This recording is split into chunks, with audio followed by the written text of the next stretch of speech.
Okay, walking Chica outside on prong. The harness is just her backup. So I have like a backup to the prong collar in case, let's go, one of them failed. Now what I'm doing is my arm stays straight. It never bends. Very important for her, for her potential sensitive neck, as well as just directional guidance being such a small dog.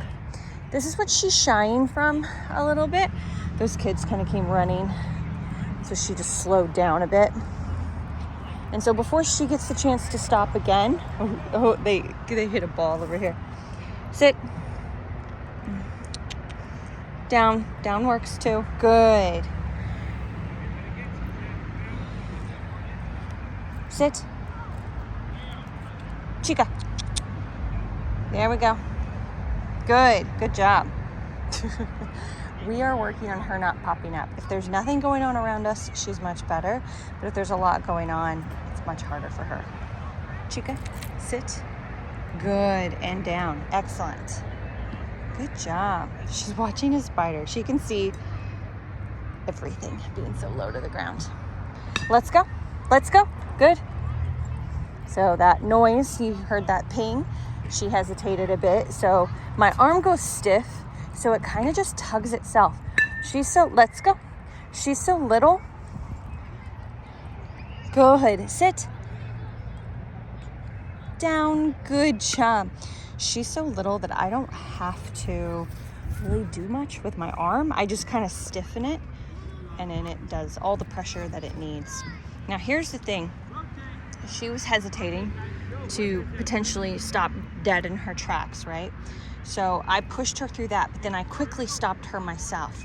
So the more I'm in control of the stops, the more confidence she'll build in my ability to just control the walk. There's a person walking by. Let's go. Good job. So we just bubble. Let's go. We just bubble out and around people. Nope. Let's go. Good girl. Let's go.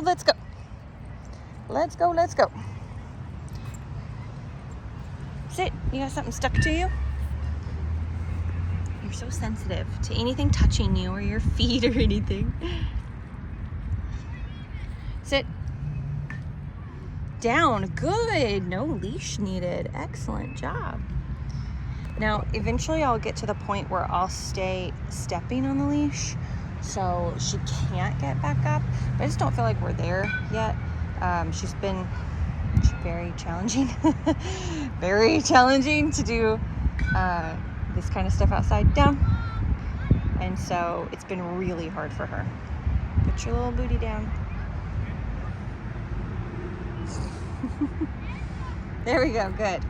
Good girl. Let's go. Good. And so I don't want to put too much pressure on her and make her shut down or anything. She has been surprisingly nervous outside, which I say surprisingly because she seems so confident inside. She's a very balanced dog in general. And so I was a little surprised how long it took us to get that basic obedience outside. Good. Not yet. She's ready for her grass break. Sit. Down. Good job. Because we've been working on sit and down so much. If she is confusing sit and down, I'll have to admit that's not really something I'm concerned about. It doesn't bother me. I want her to do whatever's most comfortable for her. Down. Good job. So it just doesn't really bother me. Sit. Down. Good. So when I do a little bit of pressure up for sit and she starts to lay down, I just release the leash. Good job. And if she's been doing down more outside, I don't know why, but if that's what's more comfortable for her, then I'm happy with that. Look, she has a leash in her mouth. Okay, so we're working down at the park. She loves being down here. She loves this grass. It's really soft. She hates my backyard. The grass is uneven. There's leaves on the ground that bother her feet. She hates to even go in my yard to potty. We have like a couple of soft patches of grass, and if I take her there, she potties instantly. So that's how, you know, picky she is about what's underfoot. So anyway, I've been taking her down here more because she's more relaxed down here than she even is in my backyard, which is crazy. Even with the distractions, she's just more relaxed, really happy to run around. So anyway, yes, good, come, yeah. Sit. Good job. Break. Let's go. You can bring it. You can bring the leash. What are you doing? So I do allow some of this to make sure she's having fun. And then she just still has to listen to me when I give her a command. So, hang on. Chica, come. Good. Sit. Down. Good job. Look at that. That was good timing. Break. And so it's not that she can't do this. It's that it's got to be just on my time right now. Now I can be more firm with her naturally as she gets older, things like that. But because the basic obedience outside has been such a challenge for her, to see her relax and do this and have fun makes me really happy. And it's something that I would encourage. It's just, I would use it. I would use this as a distraction, just like seeing a person or seeing a dog. And so if she's having fun and doing this, I'm gonna recall her off of that distraction.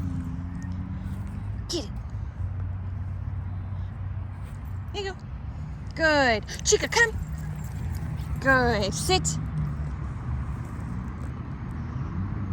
Down. Good. Good job. Good auto down. Break. Let's go. Hopefully that makes sense. And so that's just some of the stuff we're working off of. Okay, that's the end of the leash. I have to hold the end of the leash, little one. There you go. So when she's this tight with me, trying to play tug, that's a little different. No. Good girl. Let's go. There you go. Before it gets tight, Chica, come. Yeah, good job. Sit. Come here. Sit. She likes to step back a lot. She does it when she's excited, I've noticed. Down, good. But then she also does it when she doesn't want to sit. Down. I want to just take note that she's on harness out here on the long line. Good. Good girl. Good. Good job. Let's go.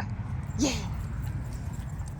So just to be clear, what I mentioned before, what I was saying is that she's not allowed to bite and tug it like a toy. It's not a toy. She can carry it. I don't mind that. She can do zoomies. I don't mind that either. I just recall her out of them. She cannot tug with me with it and have it tight. And my goal is to always recall her back to me before the line goes tight.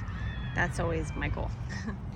And finally, to just finish off what an average park visit looks like, is some duration. No. So I'd rather her be in the grass because she loves the soft grass than on the concrete over here. But we'll see, how she does with me at a distance. It's pretty busy tonight just with people walking by.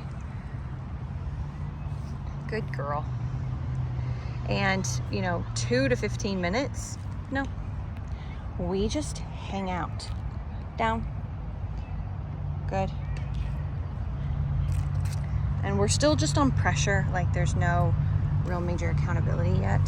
We're not listening because, again, it's been very challenging for her to do her basic obedience outside. And so I'm going to create a dog that's a little bit more shut down if I address things more firmly too quickly.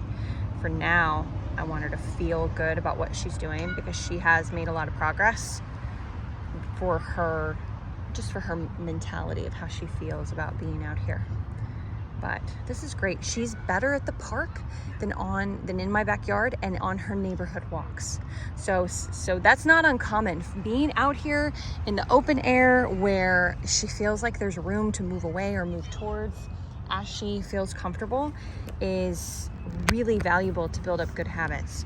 Sorry, I'm shaking the camera. I was switching hands because I've got some toddlers, like actual toddlers, running by, and I'm just getting food out. And I'm just gonna stand up. Nope.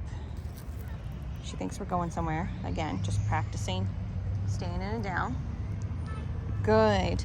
And I'm just gonna reward her for staying, especially as these very young children run by. One of them is on a loud contraption. Down.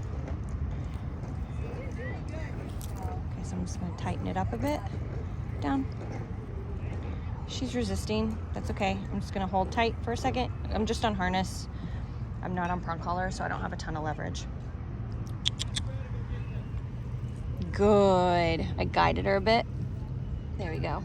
You left a piece.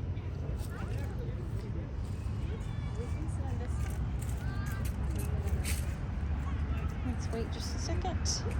Again. It's okay. We don't have to touch the back. Yeah. Uh-oh. Mama, I found the penny. Oh, just leave it, Mom. Just leave it. No, just leave it, baby. Don't pick it up over here, okay? I'll get it for you then. Let me touch it.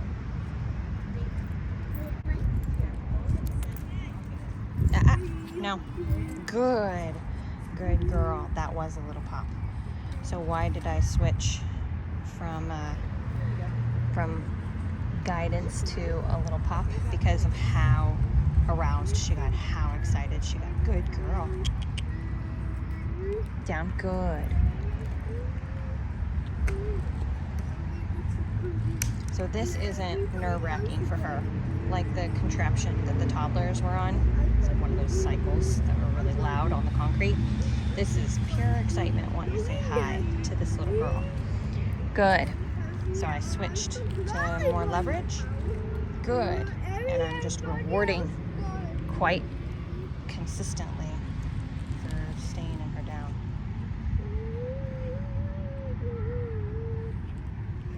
Good.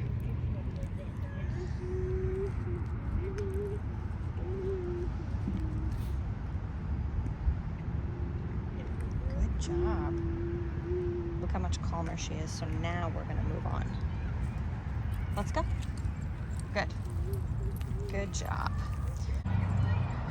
So we'll just see how her obedience is. Let's go. Good. She's definitely a little more excited, more drivey after being around them. Good. Let's go. Very nice.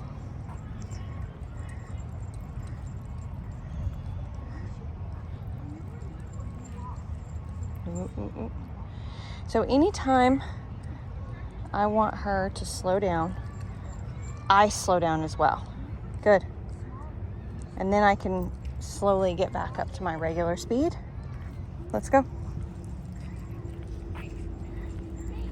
And so if she drives forward, more children. Good. I actually didn't need to use leash on that one. She just followed my body language of slowing down. Let's go. Very good. Let's go. Dog. Nope. Nope. Let's go. Nope. Let's go. So that is a little pop. Again, whether I just do a little like pressure and keep my arms stiff versus a little wrist action is dependent on the surroundings. And so that was a dog. And so we do 180s off of a dog. So if a dog is coming right at me, the dog's gone now, but if the dog is coming right at me, I'm just going to turn, good girl, off of that distraction. I need to change her eyesight, good girl, her eyesight, her eye line. Good sit, nice job. She's like, there's a stick under me. She gets so upset. Let's go, good girl. I can't just say, do this, slow down, don't run towards that dog or person. I need to change the trajectory, and then as she calms down, then, nope, let's go. Then I can make my way back towards the distraction and pass around it. But I don't even pass around a distraction right away. It's always a 180, good, to just switch the brain, change the eyesight. Then when I feel like the dog's in a groove, I will turn again and then bubble out and around a distraction or across the street or whatever you normally do.